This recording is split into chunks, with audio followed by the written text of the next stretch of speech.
El tema de hoy será la violencia en la escuela, el alto grado de violencia y conflictos entre algunos de compañeros de clase. Es muy común hoy día observar en los colegios y está muy de moda aquello del bullying escolar.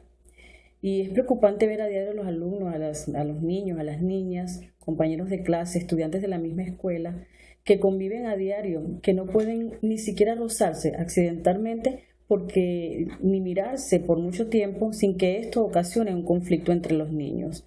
Esto incluso puede ser motivo para entablar peleas y es muy común, muy observable en el entorno escolar que los alumnos se amenacen con golpearse fuera de la escuela o en su defecto, pues no fuera de la escuela, sino incluso en la misma escuela.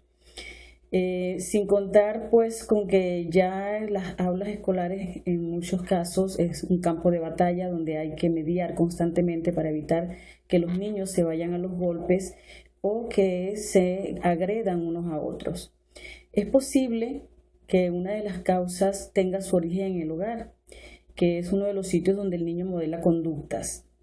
Es muy frecuente ver casos donde los padres golpean a las madres, incluso a los propios niños, y muchas veces sin motivo.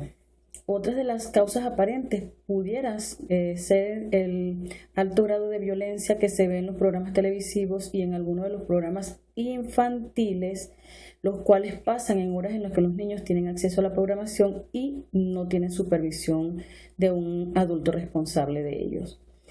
Esto puede traer consecuencias, incluso puede traer graves problemas a los niños en cuanto a las relaciones interpersonales y las dificultades para relacionarse con los demás niños, los demás compañeros de clase.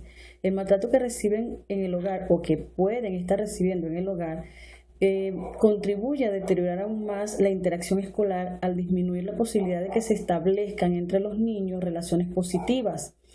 Y esto puede repetirse incluso crónicamente y hacerse aún más grave, extenderse a las diversas relaciones que en el sistema escolar y familiar se producen.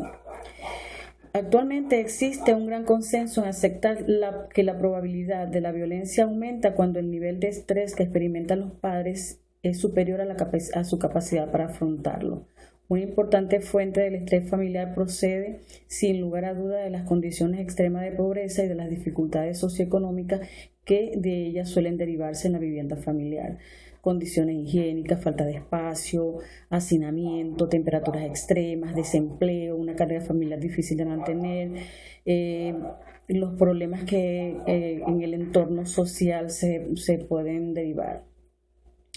En función de lo cual puede explicarse por qué dichas condiciones extremas son una condición de riesgo psicosocial para las personas que en ellas se encuentran, incluyendo en este sentido el riesgo a la violencia. Conviene tener en cuenta que la pobreza no produce por sí sola la violencia, sino que aumenta su probabilidad. En otras palabras, la mayoría de las familias que atraviesan por dificultades económicas graves no son violentas y de la violencia se produce y que la violencia pues se produce en todas las clases sociales.